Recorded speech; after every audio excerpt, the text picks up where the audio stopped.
and will be available for those of you who missed the lecture this evening. You can watch it later in our archived version. So thank you for allowing us to record it and keep this archived version played.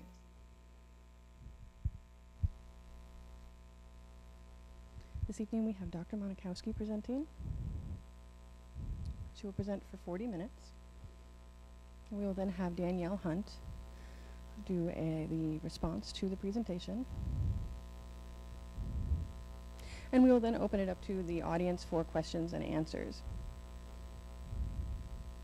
We should conclude this evening by about 8:30. For those of you who are here in person, we will have a short reception after the presentation, and I hope that you can stay and meet Dr. Monikowski.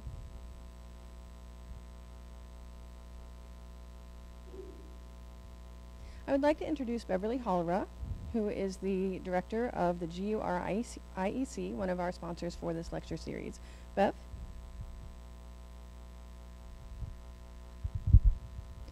Good afternoon. I would like to welcome Dr. Monikowski and say how very, very thrilled we are to have her here with us tonight. You would like me to move up? Okay. The GUR-IEC receives funding from grants. And the GUR-IEC is one of 5 different centers throughout the nation.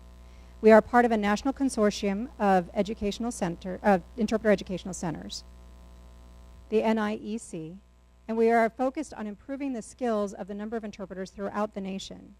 Your lecture tonight, Dr. Monikowski, will be part of making that happen. Thank you very much.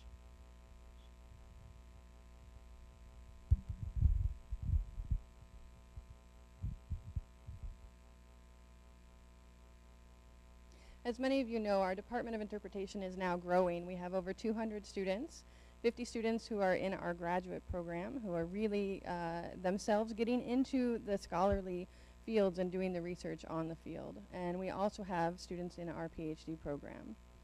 The growth of this program is supported by Gallaudet University and the administration, and so I would like to invite Dr. Isaac Agbula, who is the Dean of the School of Education, Business, and Education, Business, and Human Services. I believe I got that correct. If Dean Agbula could please come forward to say a few words.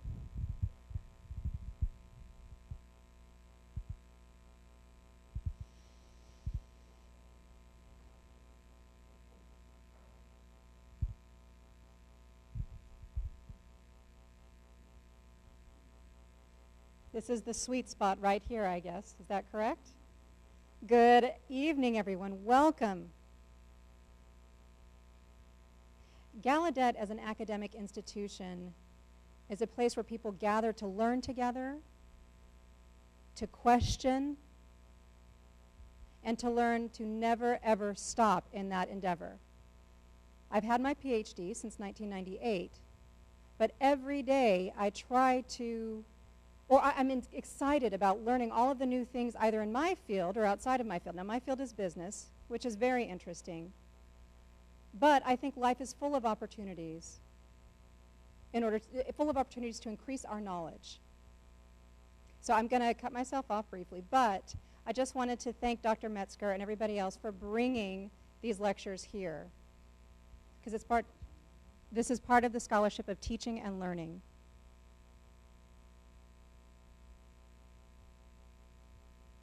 We abbreviate that as SOTL.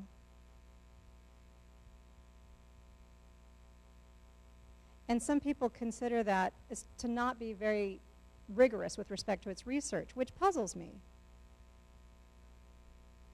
Because it has to do with the study of how to improve both teaching and learning. How could that not be as rigorous as some other fields of study? So if you are new to this concept, then please pay special attention to this lecture and you will learn the significance of the scholarship of teaching and learning. I look forward to hearing what you have to say, Dr. Monikowski.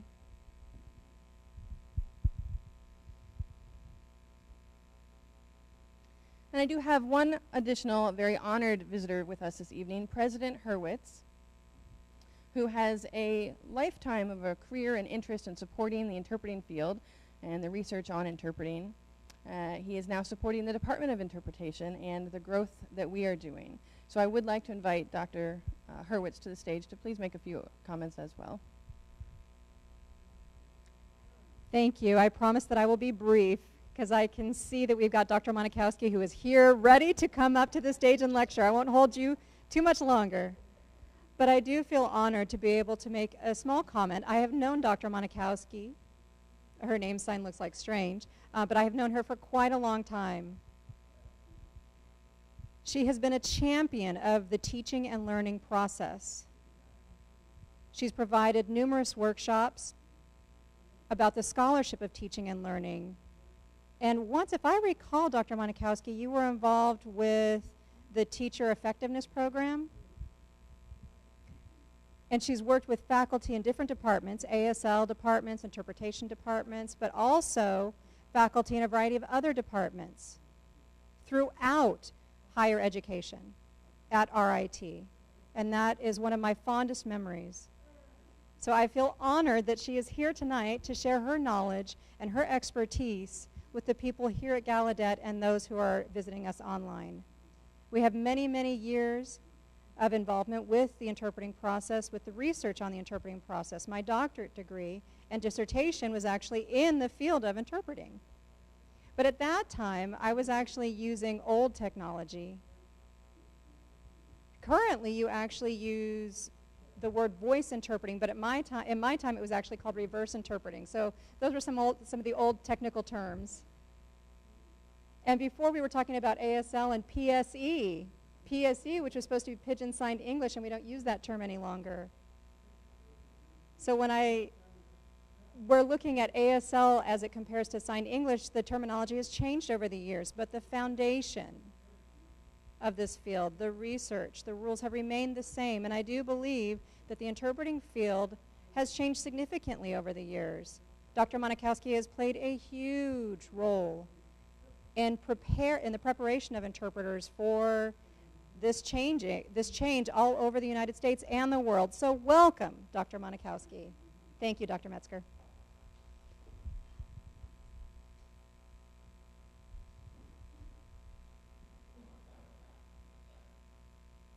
It is now my pleasure to introduce Dr. Monikowski.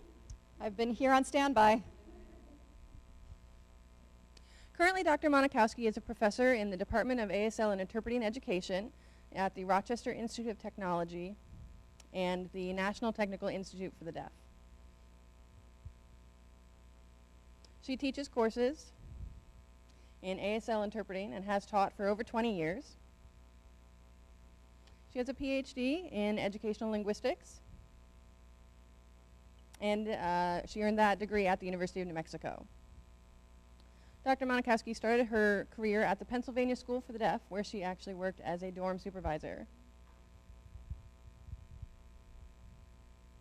Later, she worked at the American School for the Deaf in Hartford, Connecticut, and she taught sign language interpreting at the University of New Mexico as well.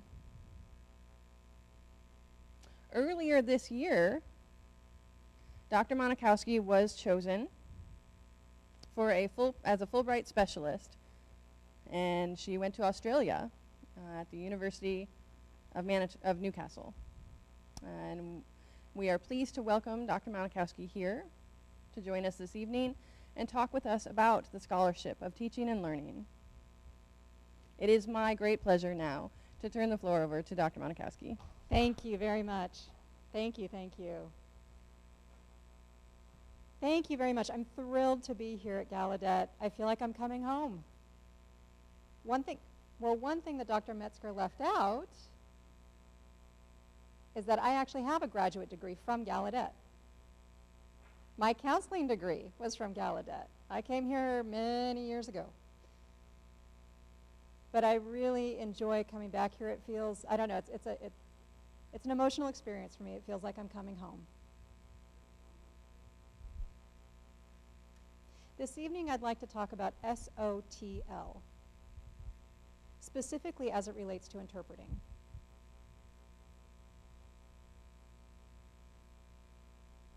I would like to thank, Oh, I would like to thank these entities, the Department of Interpretation, the GURIEC, the new ITRC, and I'd like to thank Dr. Brenda Nicodemus for inviting me here tonight. I'd also like to thank my two interpreters, Valerie Sultan and Catlin Smith.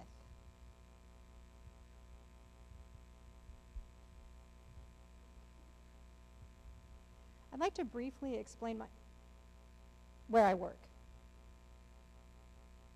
The Rochester Institute of Technology is where I'm based, and they have 9 different colleges. They're in the same location, or on the same campus, but one is the College of Engineering, for example. Another is the College of Science. We have the College of, et cetera, et cetera. NTID just is one of those. We are under the Rochester Institute of Technology. So we are under that umbrella. My department is ASL and Interpreter Education, and I teach at a 4-year degree program, so a Bachelor's of Science degree.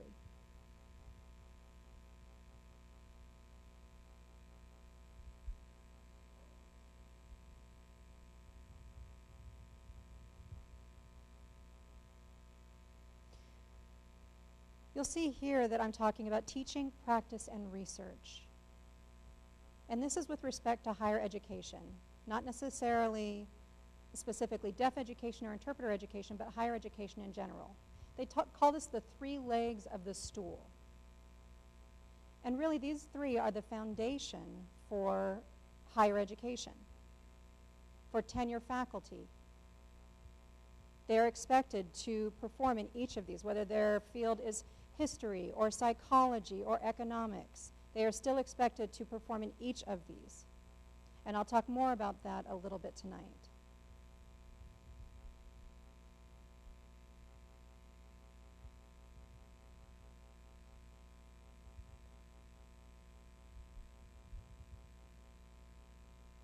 This is one of my pet peeves, to be honest. IEP and ITP. I do not like the term ITP. It refers to Interpreter Training Program instead of Interpreter Education Program. And for me, training feels like it's just busy work. It's something you do. Whereas education for me, it implies so much more. It requires more in-depth thought. And for a long time, we've actually called ourselves an ITP.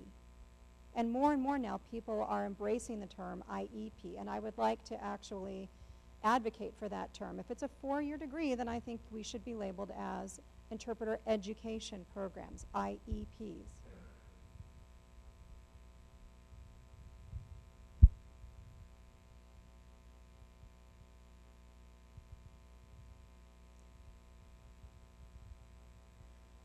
We are in a new field. RID just celebrated its 50th year. We are still essentially babies when you look at other professions. Think about psychology, education, history, etc. They've been around for many, many years, and relatively speaking, we are new, which means that we have a bit of a problem. The way that you can see that we're still a new field is if any university is sending out a advertisement for a professor in the field, they will ask for a master's degree, which is different than other disciplines. Other disciplines require PhDs. If you've ever seen the term must have PhD in hand, that means that it must be completed. It does not say that you're allowed to be ABD. It means that you must have your PhD completed. And that's generally the requirement when you look at the Chronicle of Higher Education. You will see that terminology there. In our field, however, that is not the case.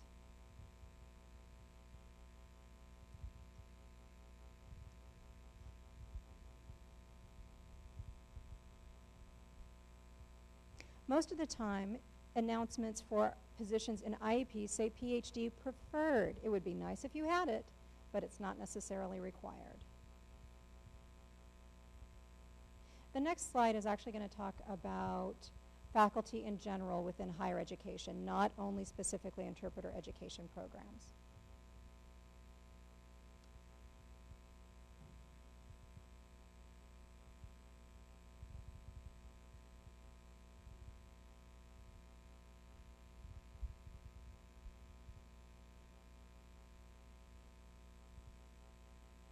There are over 1 million faculty in higher education institutions throughout the United States.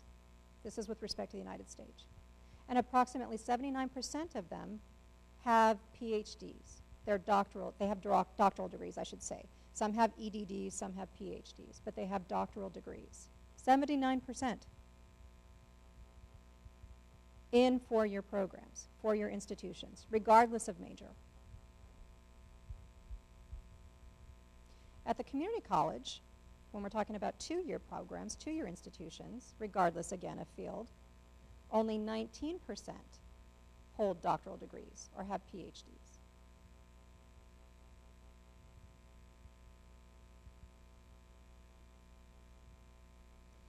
The next slide is actually going to discuss interpreter education programs specifically.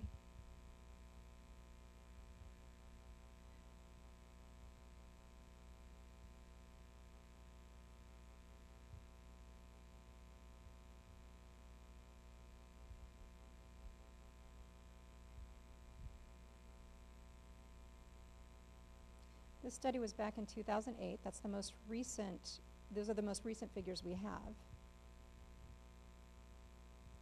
And that study found that there were 130 IEPs in the United States. A survey was disseminated to these different institutions, and 91 participants were involved in that study. So we had 91 respondents from that 130. 70% of these institutions still offered two-year degrees. And 27 of these institutions offered four-year degrees.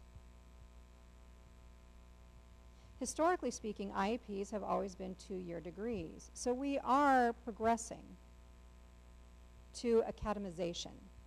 And I'll explain that term in a moment. But the point is that we are improving and progressing in order to become equivalent and with other higher ed degrees.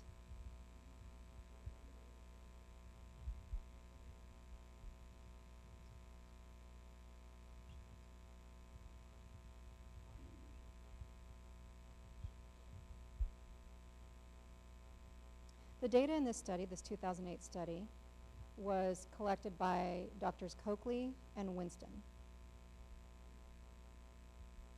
And that was actually under the purview of the National Consortium of Interpreter Education Centers, which Bev was just talking about. And I think it's wonderful that they did this survey and collected that data. But at the same time, we don't have much information about who we are, what we look like, what do our faculty look like, where we are. I mean, this study tells you one thing, that we have 130 programs and only 91 responded to the survey, at least at that point. So clearly we needed more people to participate, or more institutions to participate. It was well and good that it happened at that point, but we need to have more people participate in the surveys and in the data collection. Now I'd like to talk about our faculty and IEPs.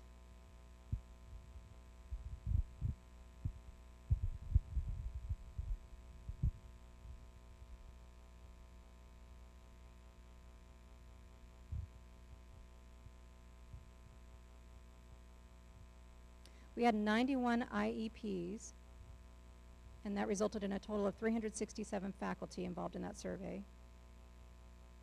And only 103 of those 367 were tenured track, or tenured. Remember, I said that higher education had the three requirements for tenure track faculty, those three legs of the stool. With community colleges, typically they focus on the teaching aspect. But with four-year institutions, they focus on all three: teaching, practice, and research. And only 28% of our faculty are actually required to do research. I think that hurts the field.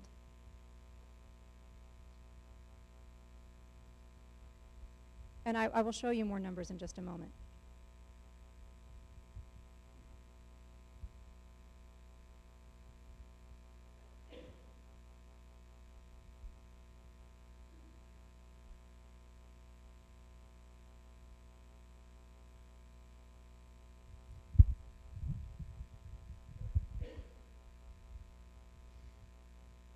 You'll see here the N represents 85 programs. But initially I said that 91 programs actually participated in the survey. Unfortunately, some of the programs did actually not answer all of the questions. Anyway, with this particular set of data, we have 85 programs that participated. And the question was, what are your minimum requirements for your faculty? 59% of those who responded said master's degrees. There are more numbers coming.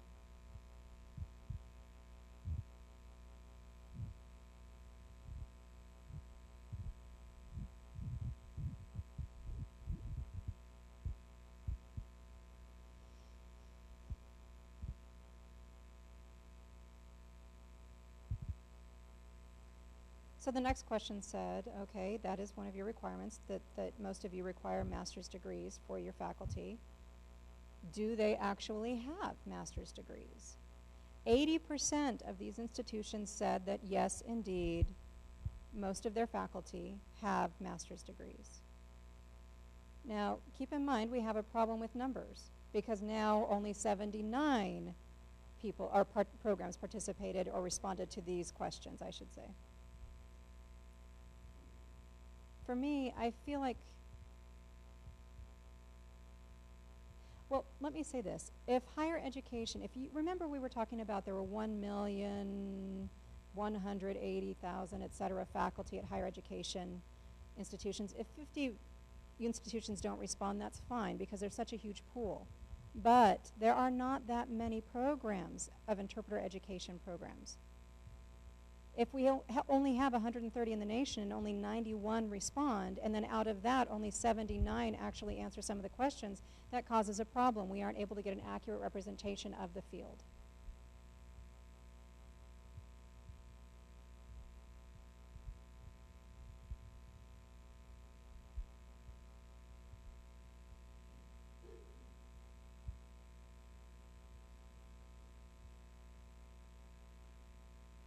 We are almost exactly opposite of the rest of higher education. With higher education, approximately 80% of faculty have doctoral degrees, whereas in interpreting programs, 80% of our faculty have master's degrees. Now, when we look at the history of interpreter education programs, this is an improvement. But when we compare it with other higher education fields, that does not look very good. We definitely have room to grow.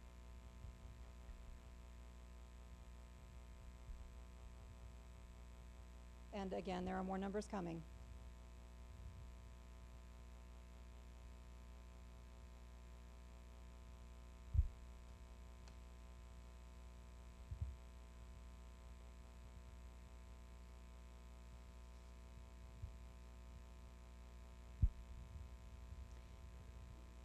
CIT has 185 members.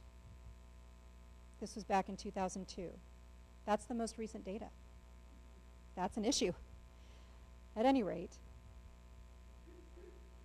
there were 185 members in 2002 who responded to this survey, and about 20 of them had PhDs. The problem is that we actually can't take these data and see how they correspond with the other data in the survey.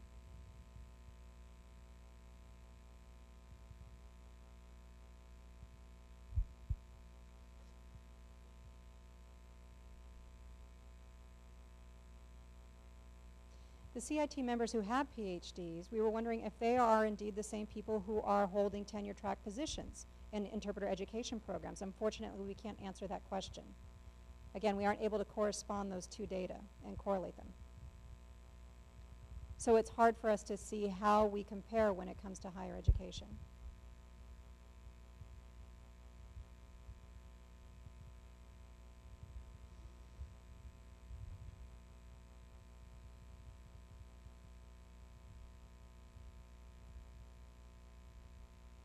RID decided that in order to receive certification, you had to have a bachelor's degree, and that was as of 2012. People were in a bit of an uproar. We're excited about that, but unfortunately, that bachelor's degree is regardless of major. Essentially, though, it was an improvement because at least a bachelor's degree was required at that point. Pococker, his perspective is that we're progressing. We're going from a training program to an education program, and that process is called academization.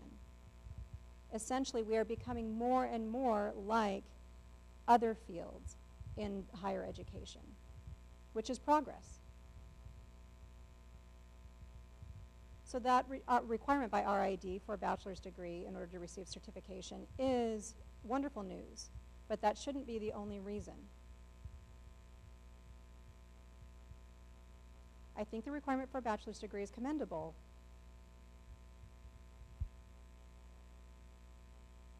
But the only reason for receiving a degree should not be in order to receive RID certification. There should be other reasons. For example, more and more deaf people these days are involved in higher education.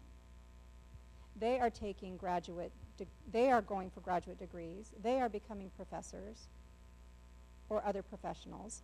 They're becoming management level in the business world and moving up in the business world. Essentially, deaf people are underemployed. They're not meeting their full, they used to be underemployed. They weren't meeting their full potential. But now there are more and more opportunities for them. In Rochester, New York, we have several deaf people involved in the medical field. We have physicians, dentists, etc. Who is supposed to interpret for these professionals? Someone with an associate's degree? A 2-year degree? That makes my skin crawl. If I were in that deaf person's position, I would not want that. An interpreter without a bachelor's degree even, trying to interpret at that level is disturbing. I think it's, again, commendable that RID is requiring the bachelor's degree, but deaf people are becoming more and more educated, therefore interpreters need to keep up.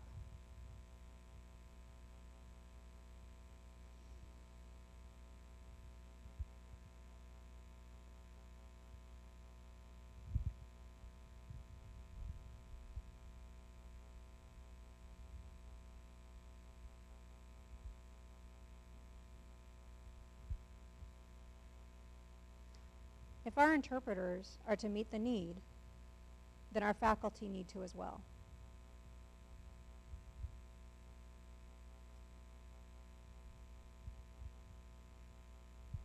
I think we need terminal degrees if we want to be accepted by higher education institutions. We need to have comparable degrees. And we need to not think our field is special. For a long time, interpreting, deaf education, etc., we told hearing people, the hearing world, well, we're unique, we're special, this is a special field. This is a special discipline, we're unlike you. Spoken language interpreting? Oh, no, we're quite different from you. We're special. And I think people finally started to believe us. And now we're saying, no, we don't want you to think we're special. We are the same. We are educated. There are many things we share with spoken language interpreters. We are not special. I mean, we are, but we're not. I think we've hurt ourselves by saying that we are unique, we're different, we're special.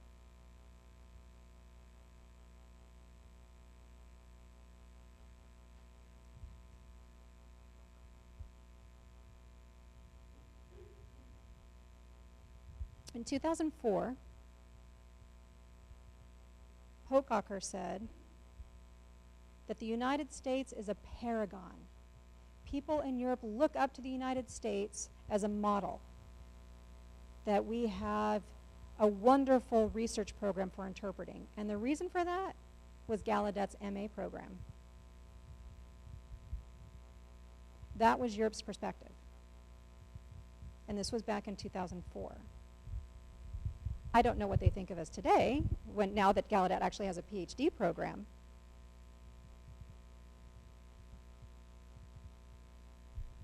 And I like that praise, but at the same time, it saddens me. Are other places behind, even further behind? When we're so much farther behind than higher education in general, how much further behind are other institutions in other countries?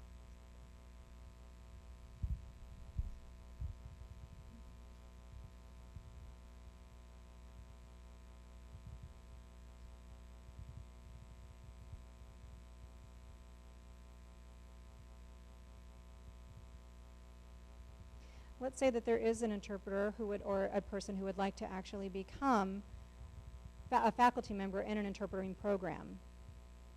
There used to be 4 different institutions where they were able to get a higher degree in interpreting. Unfortunately, one of them is no longer around.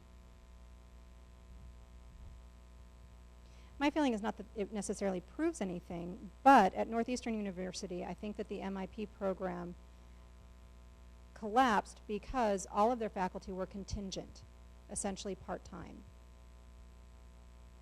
There was nobody there who actually had to follow those 3 aspects of becoming a tenured track faculty member. There was no one there to support the program. It had some advantages because it had faculty members from all over the United States, but there were also disadvantages because there was nobody there to provide the foundation for the program in order for it to continue. So at this point, there are now 3 options for anybody who would like to get a higher degree in education for interpreting.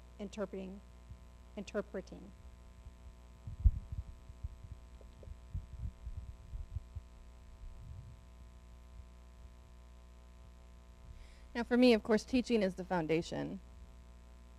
Teaching is the part that I enjoy. And as we teach, of course, we often feel that we are in conflict or that we see issues come to the surface. And then those issues are what inform our research. So our research is based on what we see happening in our teaching. We then do research, find out information, and bring it back to the classroom. So it all ties back into teaching again. So again, my own doctoral degree was from the University of New Mexico in Educational Linguistics. And that degree came from the College of Education. Keith attended that same that same program, as did Brenda. The 3 of us were all from that same department. And it's really applied. What we learn is applied. So we're learning the theory, we're doing the studies, we're learning the research. But then the question, of course, comes up, so what? So we need to actually go to the classroom and do something with this information. So for me, the teaching portion of the 3-legged stool is the most critical portion. But at the same time, that's the teaching portion is what supports my research. And then I'll talk about practice as well in just a moment.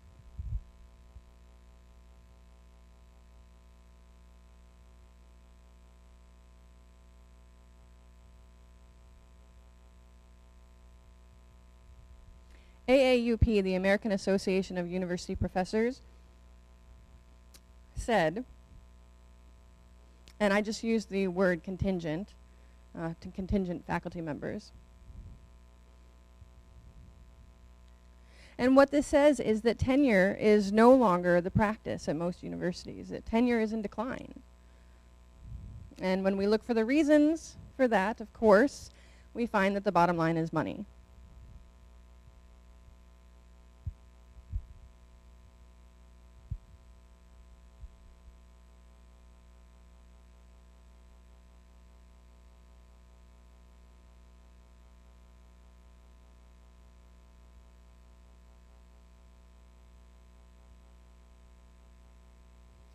So in higher education now, we have an increasing number of contingent faculty, which means that these are faculty members who are not tenured, and they're not on the tenure track. These faculty members are part-time, they are adjunct, they are annually contracted. And while these faculty members are important, they are not the foundation of the education system. And in interpreter education programs, it has long been the practice that we fill the gaps with contingent faculty. Our programs are full of contingent faculty. And typically those faculty members are the ones who are qualified and skilled interpreters who then become faculty members and do so on a contingent basis, which has been the history of our interpreter education programs.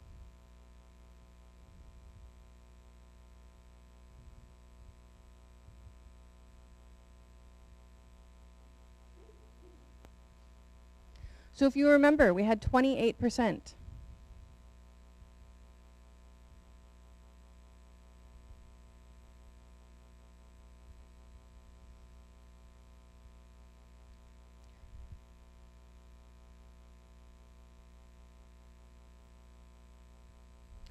So it used to be that in higher education, almost all faculty members were tenured or tenure track. That's the history of the field of education. There were occasionally adjunct professors in place if there was someone who was particularly skillful in their particular field. They would perhaps come in and teach a night course or fill a gap somewhere within a program. But the foundation of education, the education system and academia, was tenured faculty. And now most institutions of higher education are moving towards a 50-50 split. They want to have a 50-50 split of tenured faculty and contingent faculty.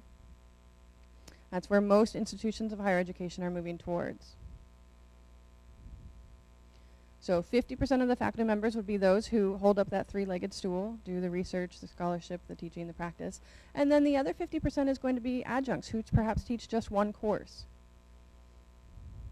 And as we move towards this, of course, it causes many issues. Many problems come from this trend. And so this is higher education in general. So let's take a look at our field specifically.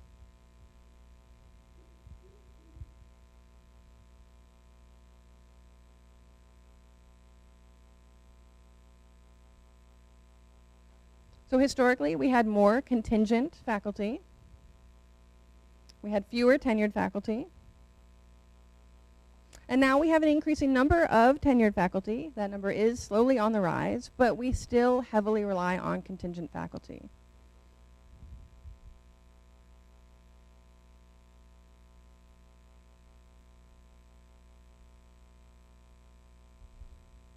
And if I could diverge on the topic here for just one moment to talk about women specifically in our field.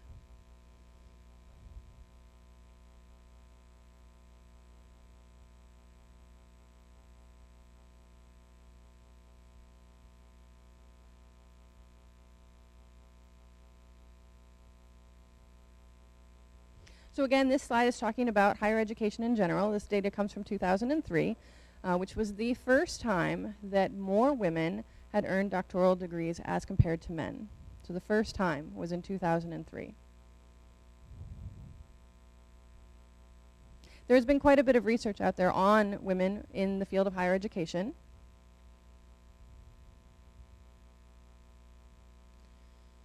And it doesn't necessarily say that it's more challenging, but it is definitely very challenging for women to earn higher degrees because they are responsible for family. They have other responsibilities as well, their jobs as well as education. And so it's difficult for women to find that balance. So in 2003, we finally, for the first time, saw more women in the field of higher education able to pursue and achieve their doctoral degrees.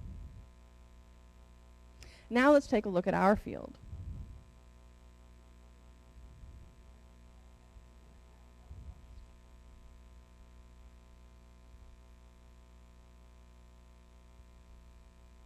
Right? This is how it's always been. We know that. We know when you say interpreters, people say, oh, it's mostly women. I mean, just look at my class. This year, I'm teaching Introduction to Interpreting, which is a course for our sophomore students. And I have 52 students. And I am thrilled that this year there are 8 men in my class. 8. It's an astounding number. In the past, I maybe had 4, and I got really excited about that number. I had 3, which I thought was a good number, and this year finally we have 8. And that's pretty typical of any program.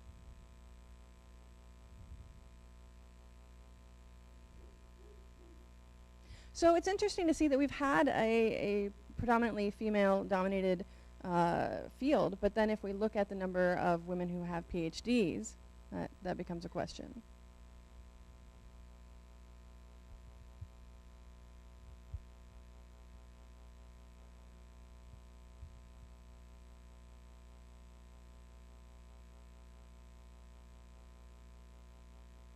So we're talking about encouraging those in the field to pursue doctoral studies. But then, of course, that calls to question why. So, of course, we know that those who are receiving a doctoral degree are those who are in the know within the field. They've done the research. They've done the reading. They know what's happening currently. They know what's happening in a wide area. Any topic, they know it. And also, this one is an important piece for me, that having a doctoral degree moves our field forward. The more PhDs we have, the more our field is moving, and the more we're moving towards academicization and being comparable to other fields within higher education.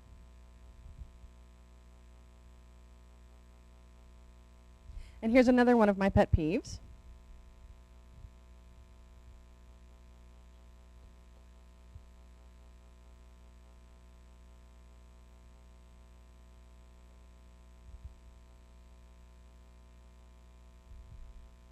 So the argument is you don't need a PhD for teaching. Most PhDs don't prepare you to teach anyway.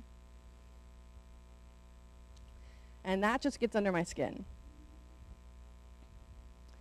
There are PhD programs here as well as elsewhere, where if you were to perhaps study physics at a large university, they will require that you teach something, whether it be mentoring, whether it be as a teaching assistant, whether it be as another type of lab assistant, but you're going to have to do something to teach. And they often will require that you take perhaps not, I wouldn't call it a minor, but several seminars in how to develop a syllabus, or how to teach a specific course, or how to develop curriculum. And it used to be that when someone earned a PhD, we knew that it meant that they knew the content of their area, but they couldn't necessarily teach it. That's how it was viewed. But that's changing. More and more universities now are requiring that if you're earning a PhD, that you do get experience in teaching. So when you graduate, you have that experience. And for me, it's not true, this statement that it doesn't prepare you for teaching. And this next statement, there's no terminal degree in our field. We do have a terminal degree in our field. We have it right here at Gallaudet University. And for me, that's not the only degree. I think it's a wonderful degree. It's a wonderful program. I'm thrilled that Gallaudet has it. But you can earn a PhD in adult education, or in curriculum, or communication studies. There are any number of fields where you could study and earn a PhD that would tie into interpreting. So if you just sit back and wait and say, oh, but Gallaudet's too far away, I can't go there for my degree, that's not an excuse. You don't have to give up your life. You can earn an EDD. I think an EDD is a wonderful degree for our field.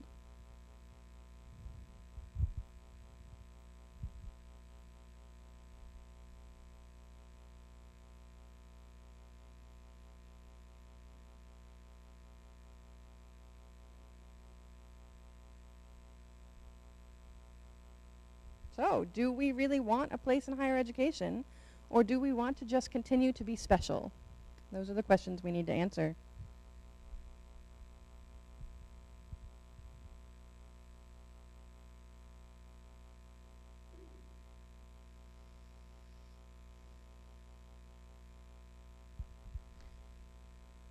again, there are challenges with each of these areas.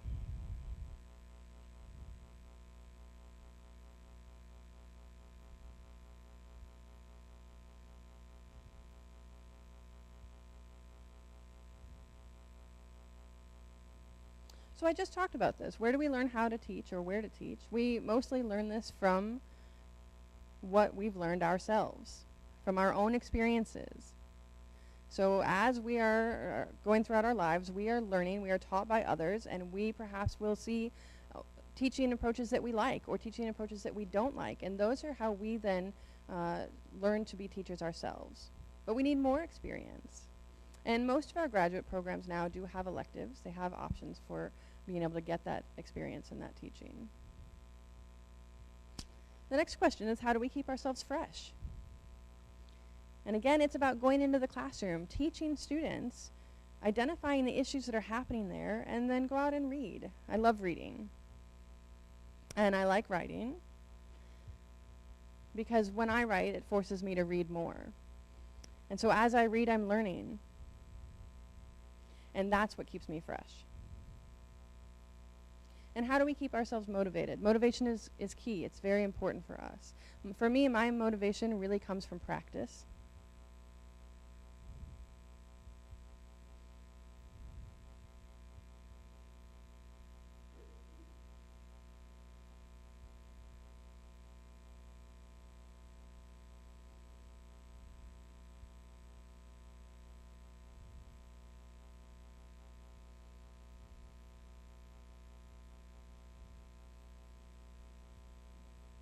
And practice, of course, in our field means actively interpreting, right?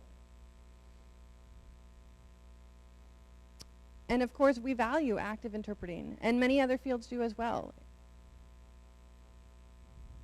If we consider the medical field, for example, physicians who are teaching still have patients.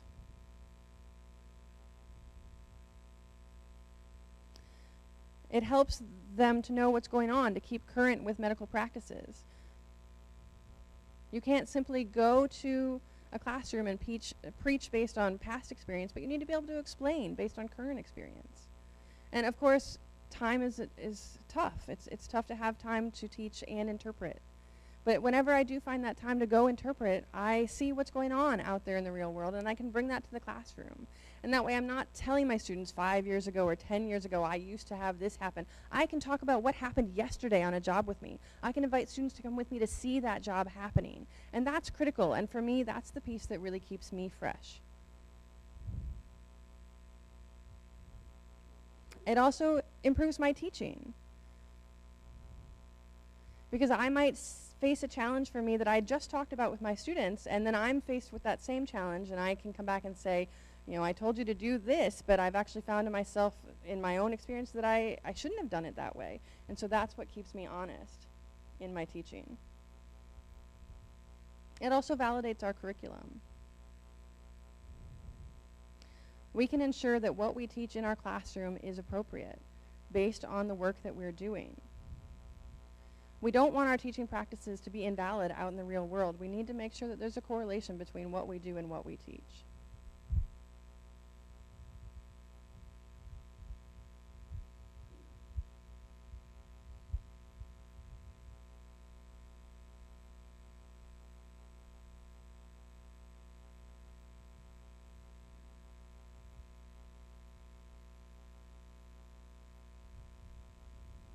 Now, our field does still value certification. There's a high percentage that require certification, and I think you're going to talk about that later, Danny.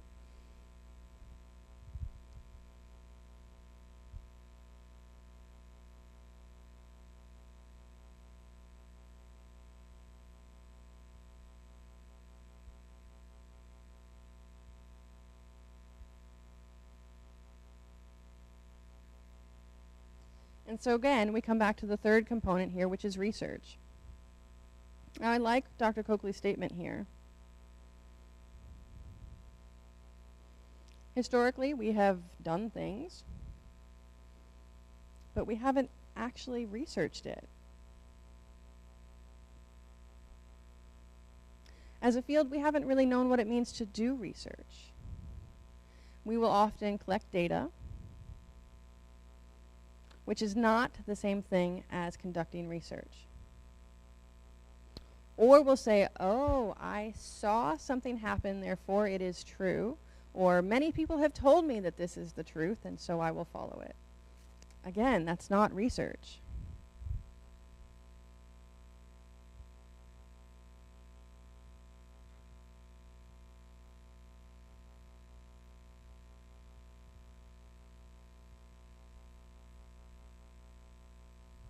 Now, the challenge for us is always time. We don't have enough hours in the day. You're all here now. I'm assuming that that means that you've worked all day long, right? And it's tough. I appreciate that you've come to the lecture tonight. But we struggle with this. We struggle with time. How to divide our time between our many tasks, making sure that we have time for our family, making sure that we have enough time for ourselves to have fun. Do you all take time to have fun and do things for yourself? Most of the time, grad students don't. But I can tell you that even once you're done with school, it's still difficult to find the time for this. Is there time for research? I enjoy research, but do I have time for it? Do I have the financial support for it? Especially in our current times, where we're all under the federal government, it's very tough to find the financial support.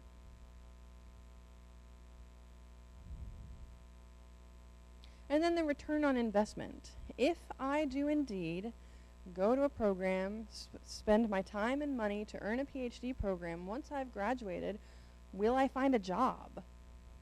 That's a major question.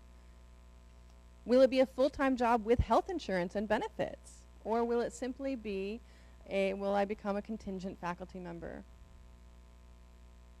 And that's a tough question.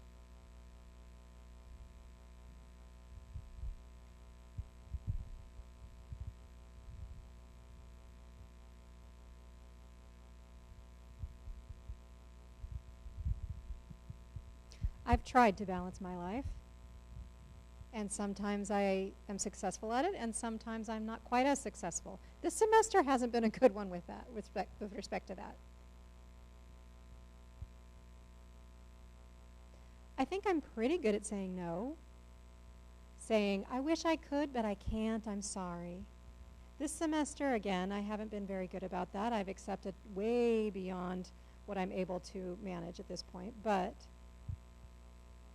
in my introductory class, the students are actually discussing why they should continue to achieve their bachelor's degree. They're asking me this. Why should I get my bachelor's degree? And I say, I don't know. This is your decision.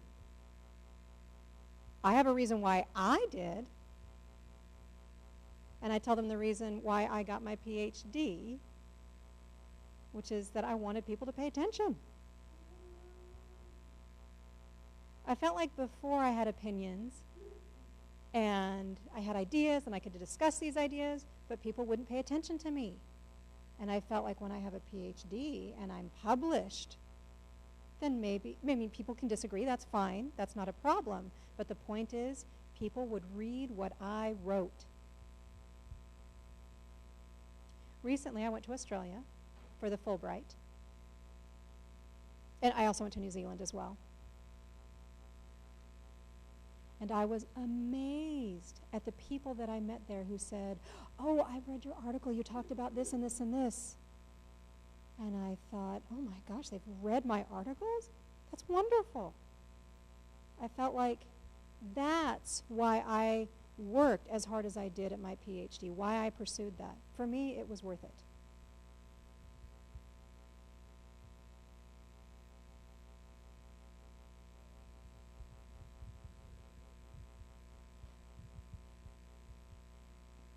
In the same survey I mentioned earlier by Winston and Coakley, again, that was in 2008, on the survey, the questionnaire, they asked, how many of you are planning, or are you planning to retire next year, within the next 5 years, within the next 10 years?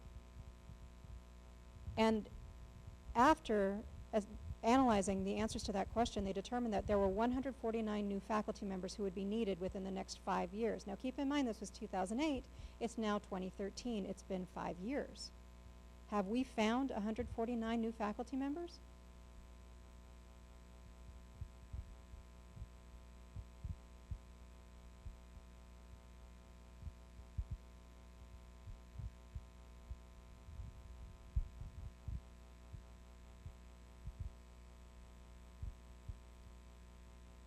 I myself have been teaching in higher education for almost 30 years. And I was trying to determine how many students I've taught in those 30 years, which is impossible. I've taught many, many, many students in those 30 years. 3 of those students are now in PhD programs. 3. And I'm thinking, only 3? Several have gone for their master's degrees, but most of them have done so in deaf education, which is great, but my question is,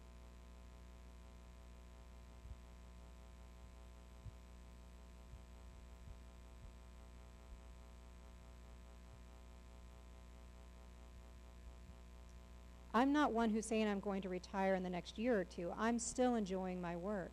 But my concern is that our IEP's future depends on who's going to replace me. And who will replace me? Is it going to be somebody with a master's degree? I'm not criticizing receiving a master's degree, but I'm thinking 10, 20 years in our future in our field. Will we be in the same place as we are now? If we want to progress, then we need more PhDs in our field. We need more research. We need to become comparable with other fields in higher education. And I'm talking to the PhD students here. I'm talking to the master's students here.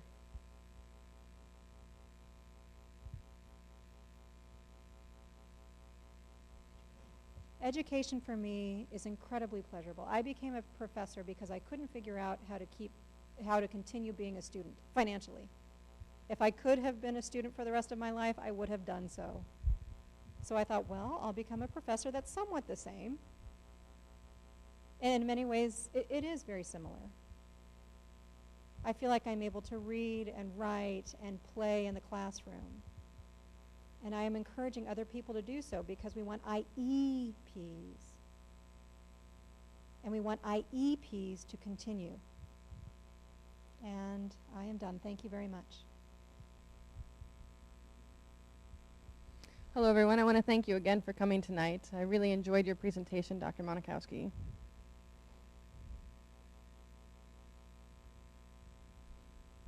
Oh, just a moment here.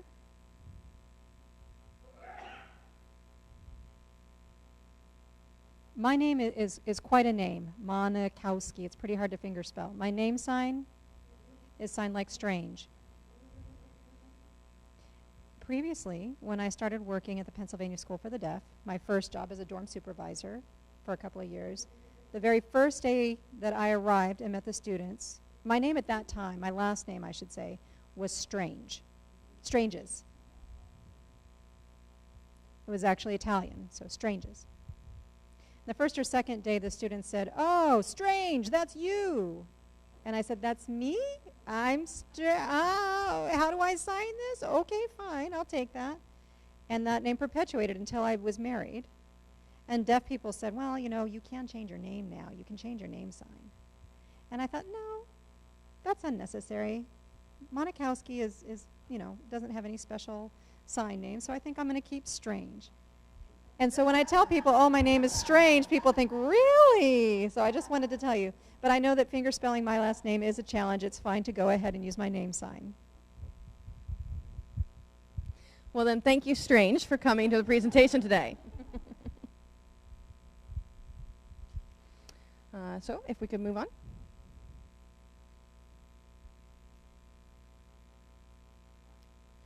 My first question relates to this idea of best practices. Tonight, throughout our discussions and throughout your presentation and talking about our field, it seems that we typically accept good enough. But for me, of course, I want more. I want us to do more. So what's your opinion about how we can continue to move forward and how we can establish best practices into our future? If you could click the slide for me, please. You want me to click it? Okay.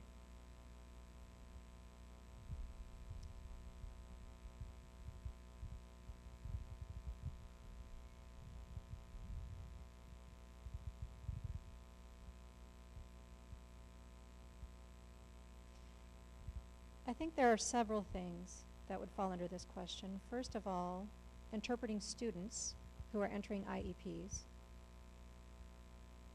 should be more diligent about trying to figure out which IEP they attend, whether it's accredited or not. Most students go to the first thing they see. I think they should investigate that a little bit more. And we should also have more accreditation of IEPs. I also think students should ask more questions. I encourage my students that they need to be polite, yes, but at the same time, they should ask faculty members, I'm sorry, what is your background?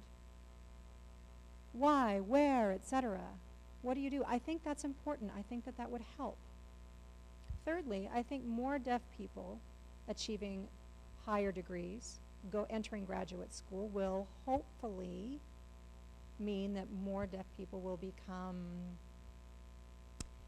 I won't say that they will take issue necessarily or complain, but I think that they'll be more selective and they will say, you know what, I don't think this interpreter fits my needs.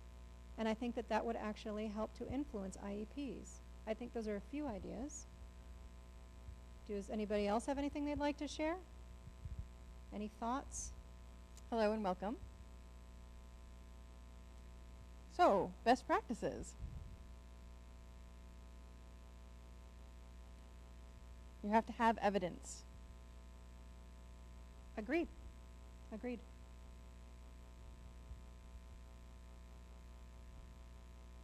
You need to have evidence to show what fits and what doesn't, what can become our best practices. It all has to be based on evidence, and a plethora of evidence, which means that we have to be researching, and not in one place, but in many places.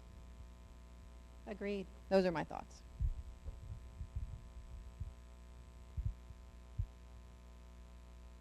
You bring up a great point. We are full of talk in our field, and we each have our opinions, and your opinion is nice, but we need evidence. So Danny, are you feeling like we should move on? Yes, please go to the next slide.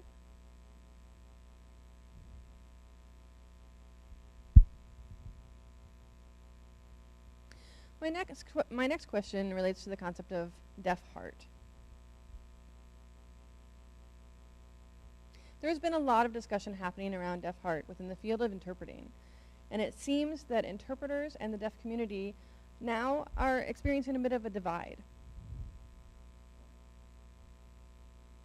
We see interpreting becoming a profession, or working towards becoming a profession, but the question then becomes, where is the deaf community? Where does deaf heart belong in this? And where do we proceed from there? So, if you can go to the next slide, my next question.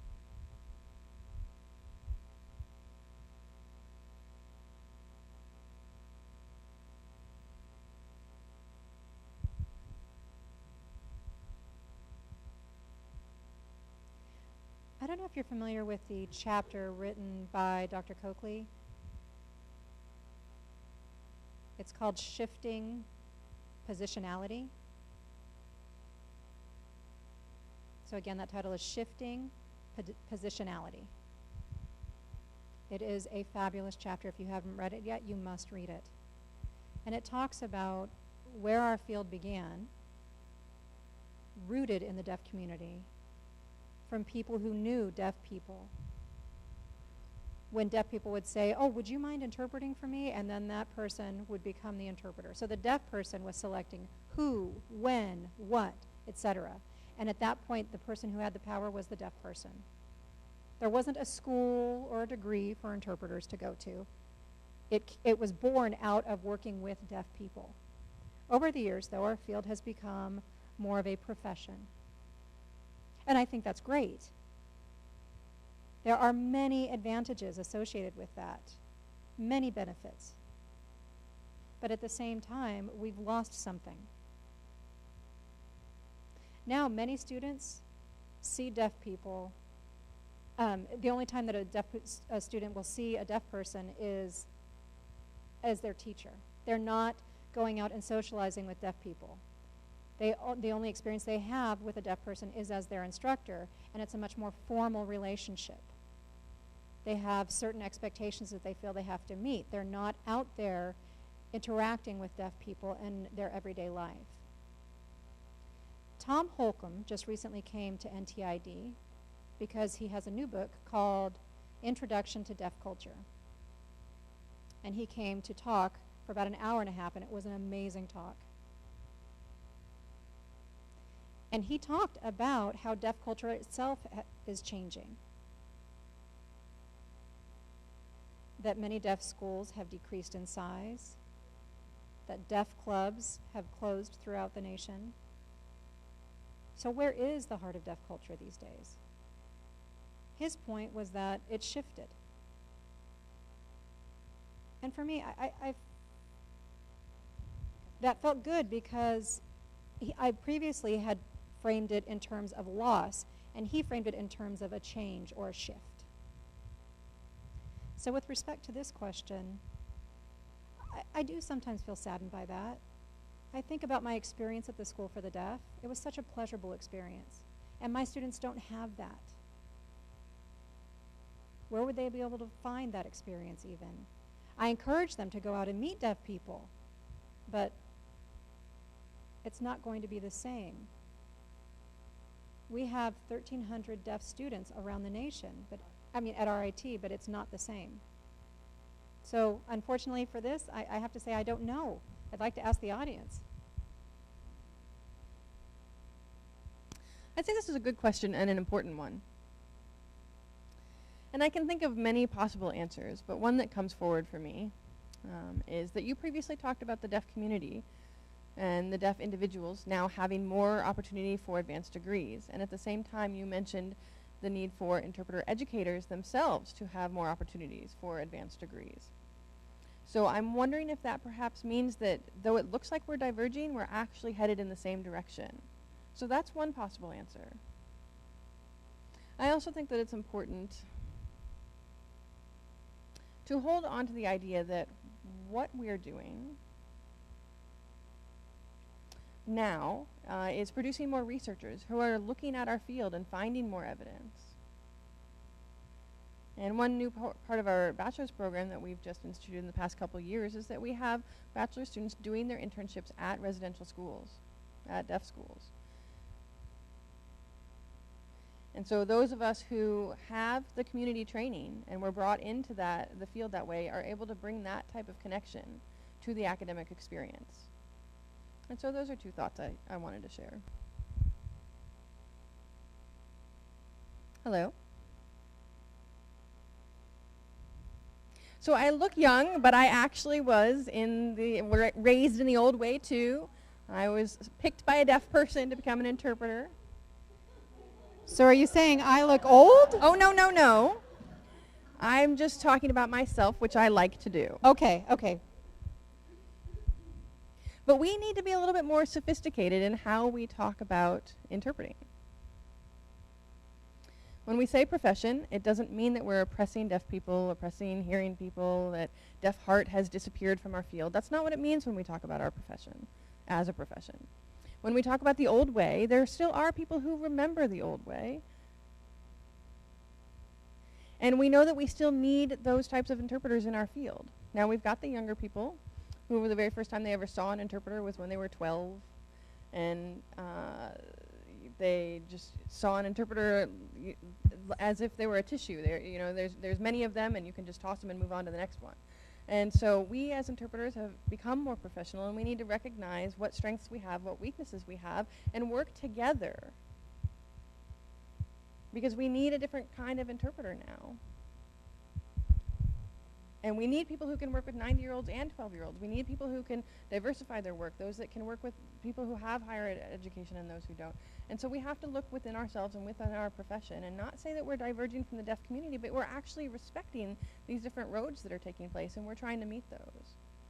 And so we need to try to have that sort of a sophisticated understanding of our work.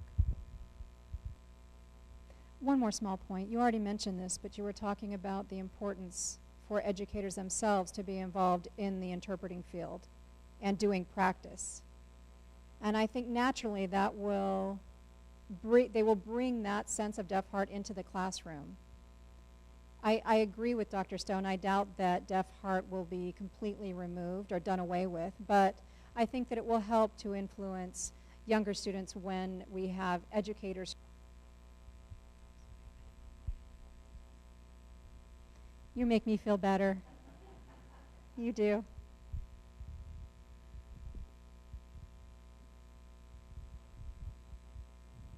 Thank you for sharing your thoughts and adding to our discussion. So we'll move on to our next topic, which actually relates to the comments that were just shared.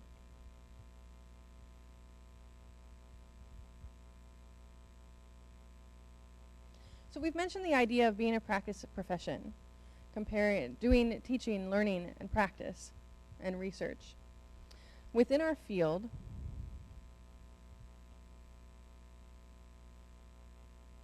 we haven't seen a value placed on education, on advanced degrees. We see that interpreting skill is important, that practicing the art of interpreting is important, but the education piece doesn't fit. So how can it? Which leads to the question of teaching teachers and how we do that. If you could go to the next slide.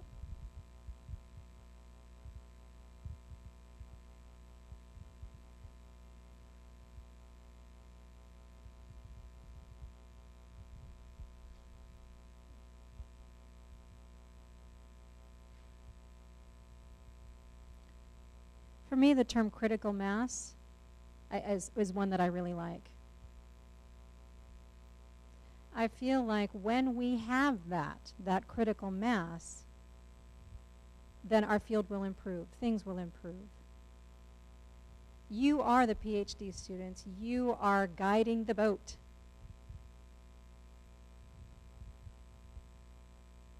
Things are changing in our field right now because of the PhD program. So the question is, where will we be 20 years from now? And I'm hoping that we will have more academics. And that actually relates to Dr. Stone's question. Do you have a name sign? Ah, okay, great. I'm thinking that relates to his comment about change that's occurring. Think about VRS. It's so much different than my own experiences interpreting for the first time. 20 years in the future, what is our field going to look like? So I think increasing numbers of interpreters receiving terminal degrees is better and will better the field.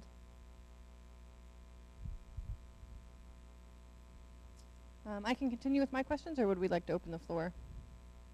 I do have more prepared, but I'm happy to open it to the audience as well. Why don't we go ahead and take a few questions from our audience? I don't want to use up all of the time that we have this evening. Good evening, and thank you for coming. My question relates to what I've seen before, which is a deaf person earning a bachelor's degree and us earning interpreting degrees.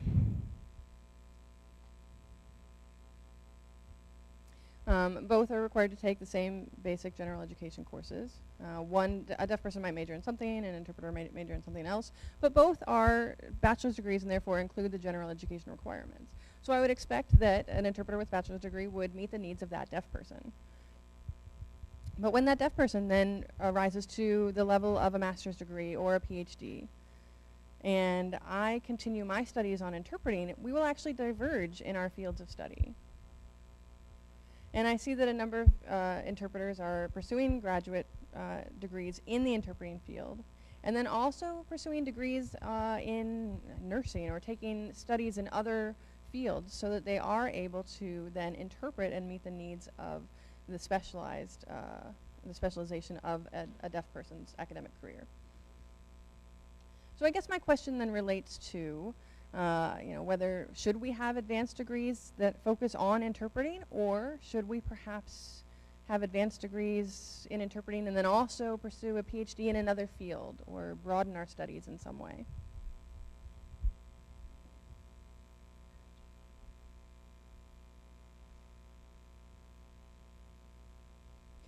I still think the more that you learn about interpreting, the better you will be. The more you learn about language, linguistics, the better foundation you will have. I think content is important, of course, obviously, especially as you're moving into fields like medicine, engineering, law, etc. But at the same time,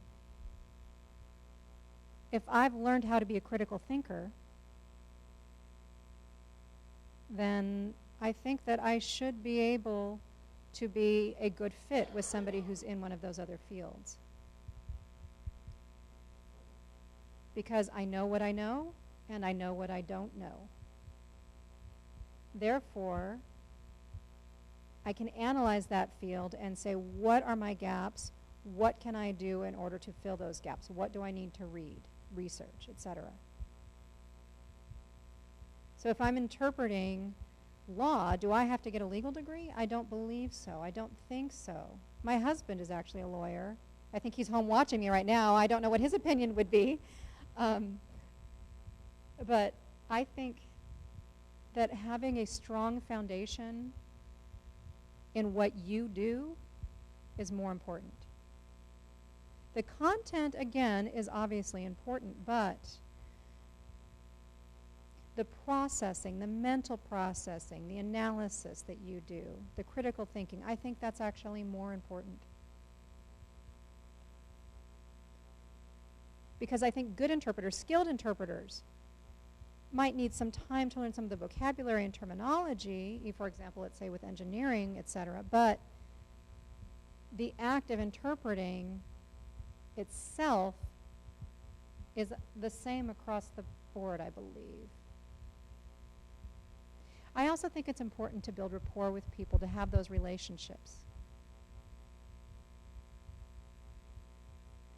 I have a strong foundation in interpreting, plus how to communicate with people.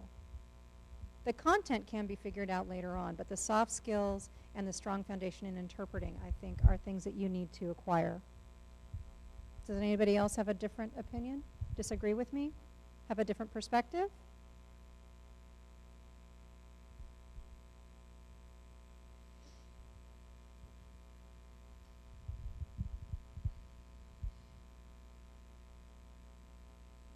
So tell us about your research and what areas you're interested in looking at. What is it that you're doing right now?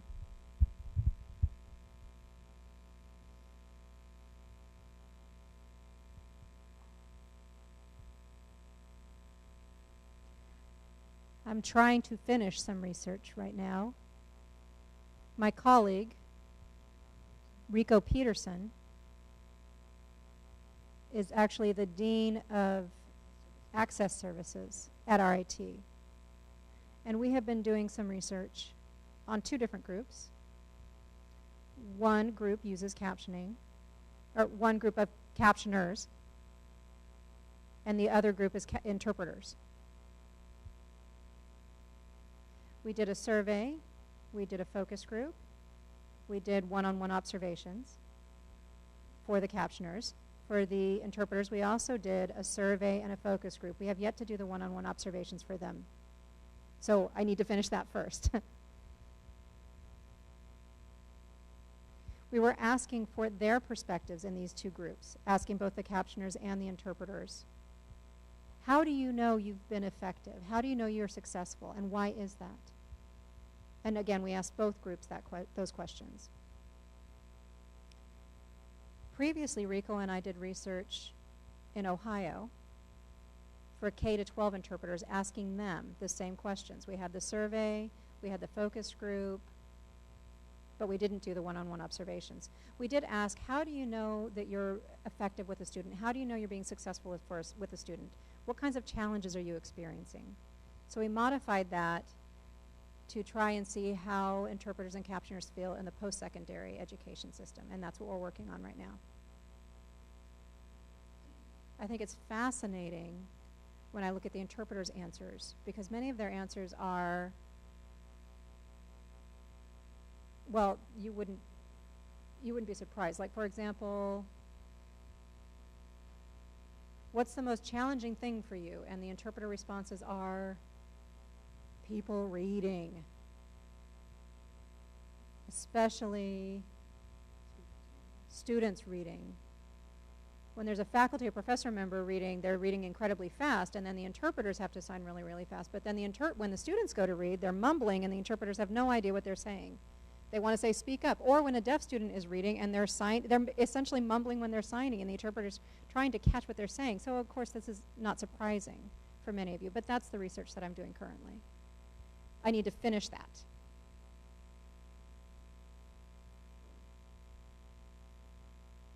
Anything else?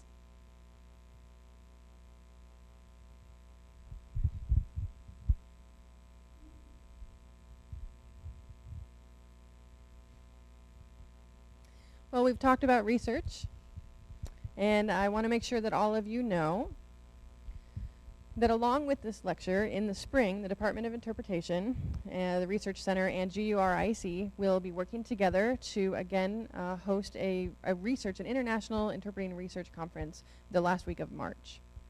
It'll be March 28th through 30th.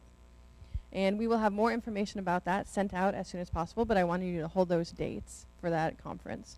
Now I would like to thank all of you for coming this evening, for attending to our presentation, and thank you, Dr. Monikowski, for your presentation this evening. We really enjoyed it. I enjoyed myself. Thank you so much. Thank you for your attention, your time. Again, I know that you were working all day and it's difficult, and I appreciate your attendance. It was good to see everybody. Thank you. Thank you, and again, for those of you who are here on site, please do help yourself to our refreshments and stick around to take advantage of Dr. Monikowski's presence.